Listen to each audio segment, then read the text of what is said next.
Bonjour à tous, merci de nous retrouver dans cette autre production de Sur les traces de nos diplômés. Eh bien, vous le savez déjà, ce programme qui va à la rencontre des anciens étudiants de l'ISTI, aujourd'hui devenus UGET, pour parler de leur parcours brillant pour la plupart parce qu'ils ont pu intégrer des entreprises au sortir de leur formation à l'UGET. D'autres ont même commencé ici pour terminer ailleurs. C'est le cas de celui que nous recevons aujourd'hui, qui est parti de l'UGET pour le Maroc et aujourd'hui il a décidé de venir nous dire bonjour. Dis bonjour à cette école qui a marqué son parcours universitaire, cette école qui aujourd'hui est impliquée à plus d'un titre dans son parcours professionnel. Ndévéran Jonas est notre invité, vous allez découvrir le visage de cet illustre ingénieur dans un instant.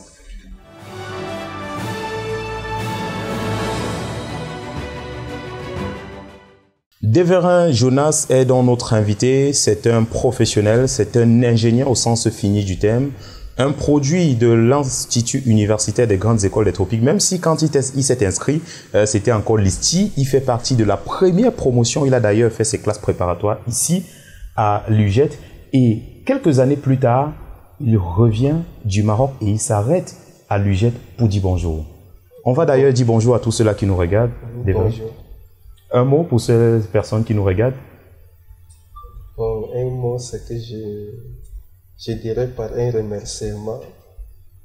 Donc, je vais toujours dire l'estime m'a fait cet accueil honorable. Je ne m'attendais pas à une interview. Je vous dis bonjour.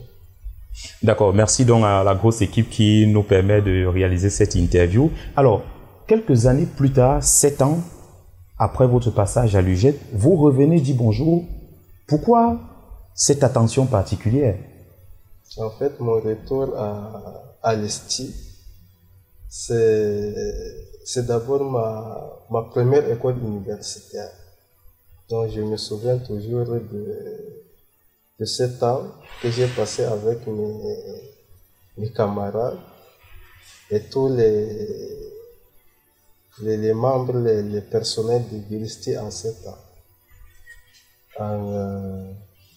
En me rappelant toujours du coordinateur général, du docteur Hervé, qui me disait en ce temps qu'il lui avait enseigné à l'université de Ngaoundéré. Exactement.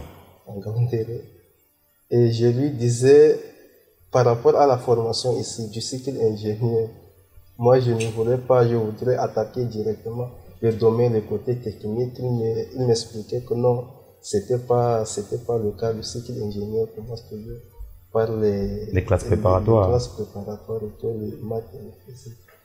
Chose que je n'aimais pas trop. Oui, dans les classes préparatoires, il y a toujours ces sciences de l'ingénieur, la mathématique, la physique pour, n'est-ce pas, préparer l'apprenant à la spécialisation en 3e année. Et vous avez justement fait vos classes préparatoires à l'UGET et après, vous êtes parti pour le Maroc pour la suite de vos études. Vous êtes spécialisé en génie mécanique. En génie mécanique. Bon, notre école, ça s'appelle ENSAM, École nationale supérieure d'art et métiers. C'est une école à dominance purement mécanique. D'accord.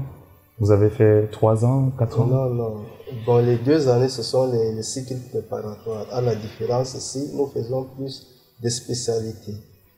Les fonderies, l'usinage, des mécaniques appliquées, c'était un peu ça.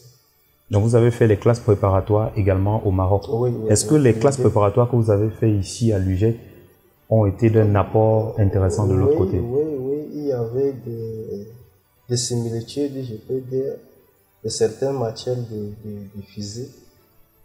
C'était à peu près les mêmes choses dans les 2 premières années. Et aujourd'hui, vous êtes ingénieur d'État. C'est comme ça qu'on appelle ça là-bas?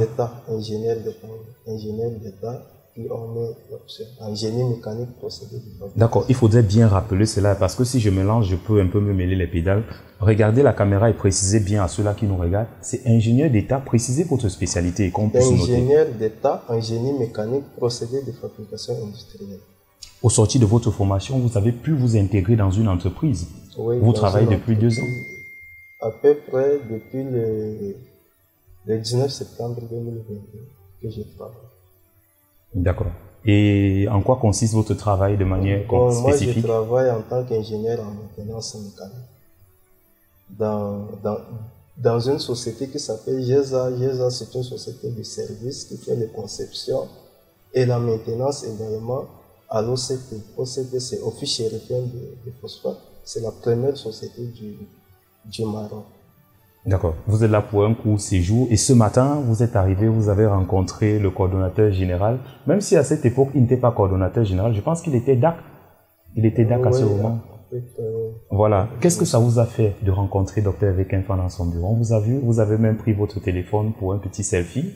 En tout cas, ça a été un grand plaisir parce que je me souvenais toujours de lui et je le suis également sur Facebook. Je me disais, un jour lorsque j'irai au Cameroun, je vais devoir le rencontrer parce qu'elle m'a beaucoup marqué. N'est-ce pas? Oui. Et il y a des personnes qui vous ont aussi marqué, il y a des noms qui vous reviennent. En off, on parlait de, vous avez dit, il y a un papa que j'ai rencontré ici, il y avait des cheveux blancs et tout. C'est le directeur de...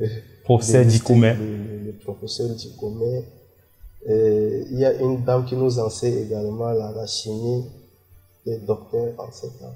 Oui. Qui enseigne la chimie. J'avais son contact. Malheureusement, j'ai perdu. On va le retrouver pour vous. On va le retrouver pour vous. Voilà.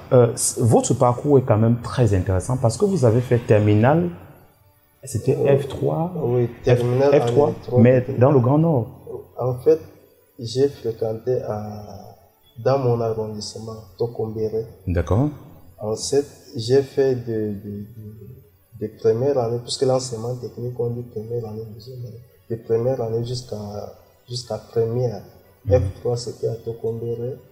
Et par les problèmes en cet an 2015, Boko Haram, on avait fermé notre école.